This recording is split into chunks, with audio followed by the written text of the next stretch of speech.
Hello, and welcome to this lesson in quantitative reasoning. This is part 2 of 2 videos on translating from English to symbolic form using logical statements and connectives. And in this part, we will look at the conditional and biconditional statements. In part 1, we looked at the conjunction and disjunction or. In both of these, we may see uses of the negation also. So let's take a look at an example here. In this section, we're looking at conditionals. Conditional, when you hear conditional, think if-then. That'll be the first statement we look at. So we're going to make statements about an integer. Remember, an integer is basically a counting number, 0, or negative counting numbers, 1, 2, 3, 4, negative 1, 2, 3, 4, 0, negative 572. Divisible by means if I take my number, my integer, and divide it by 6, I get a remainder of 0. Or, in other words, I get another integer. So, a number divisible by 6, for example, 18 is divisible by 6 because 18 divided by 6 is 3, with no remainder. I get an integer, 3. N is even. Even numbers are those numbers divisible by 2. They end in 2, 4, 6, 8, and 0. So, we have to know some of these things in this class to answer some of these questions. Based on our knowledge of integers, we know that any integer divisible by 6 is also divisible by 2. Because 6 is even, we know it is also even. So we could say, if P, then Q. If N is divisible by 6, then N is even. Or then it is even. Because in order to be divisible by 6, because 6 is divisible by 2, it must also be divisible by 2. So then, we use the connective if-then. If N is divisible by 6, then N is even. A compound statement using this if-then is called a conditional statement. If this condition P is met, then Q is guaranteed to be met. So if the first one is true, the second one's guaranteed to be true. So we use the arrow for the conditional, single pointed arrow. In your book uses 2 lines, many books use them. So if a true, if then a true, that's always going to be true.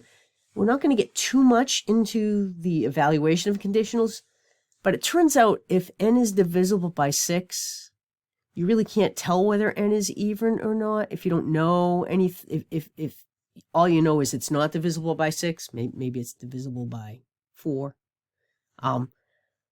You don't know that it's even or not. So if this first statement here, the statement that comes before is false, false conditional anything is always assumed to be true. The only time you would get a conditional that is false is if, say, N was divisible by 6, and then when you tried dividing it by 2, you didn't get an integer, and so wait a minute, this isn't even. If this statement is true, then the output is false. That is the only way a conditional is false. It's like you made a promise here, and then you didn't keep it. For the case where the statement P is false, you never made the promise, so nobody can call you a liar. They have to assume you tell the truth. So in logic, we assume something's true unless we can have evidence that it's false, really. So we'll get into that more when we get into truth tables and evaluating conditionals. But the conditional statement here, if N is divisible by 6, then N is even, would be if P, then Q. It'd be written with arrows, if P, then Q. And in this case, it would be true. So here are all the ways this can be interpreted. If N is divisible by 6, then N is even. Any integer N which is divisible by 6 must be even. You notice how this is an if-then without containing the words if-then. So that's why it's actually easier to read symbolic notation than it is to read English notation, because you don't realize this is a conditional. Since N is divisible by 6, it is even. In order for an integer N to be even, it is sufficient. That is, so sufficient means, okay, I know, this is all I know. I know it's divisible by 6, but that's really all I need to know that it's even. In order for an integer to be divisible by 6, it is necessary that it is even. So, we have to be careful with the conditional, because when we turn it around, it doesn't mean the same thing.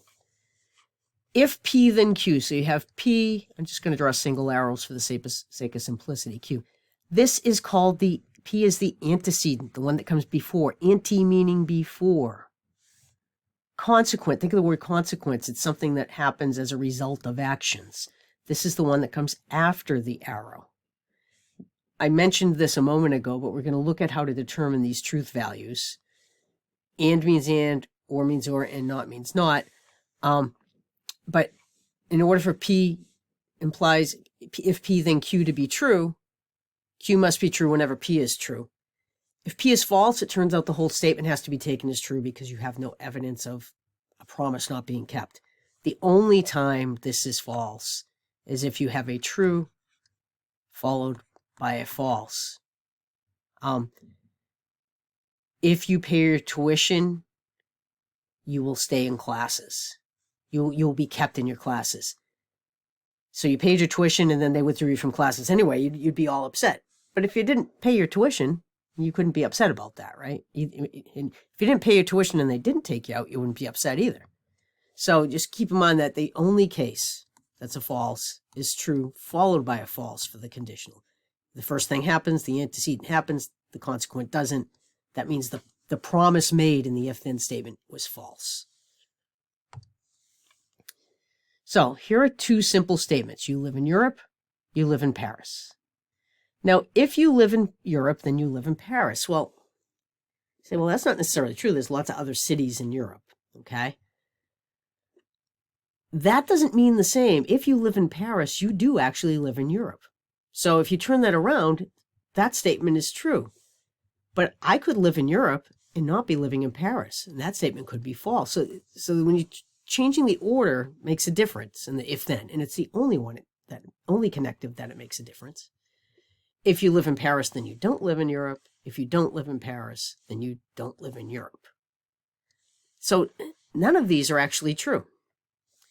But anyway, if you live in Europe, then you live in Paris. It'd be if P then Q.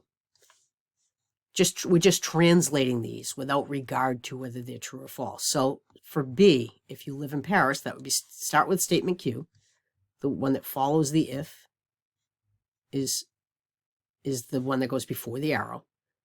Then you don't live in Europe. So P was you live in Europe, so we use not P. And let's see, for C, if you don't live in Paris, that would be not Q. Then, so this is kind of like, the if is kind of before, then is kind of in the middle, then you don't live in Europe, okay? So it turns out none of these will be true under every circumstance, but this is the translation. You can translate nonsense, okay? So P is it is raining, Q is the test is canceled. I have absolutely no reason to cancel a test because of rain, so don't get your hopes up. I'm going to choose the answer that fits the statement. If it is raining, then the test is not canceled. So notice Q is the test is canceled. So I'm going to have a not Q involved. And if it is raining will be P. P, if it is raining, so this is P. That's not Q. The arrow goes there. I'm looking for that one. I would choose choice C. Okay. So we're back to our statement about integers. N is divisible by 6 is statement P. Statement Q is N is even. We determined if P then Q was true. But what about if Q then P?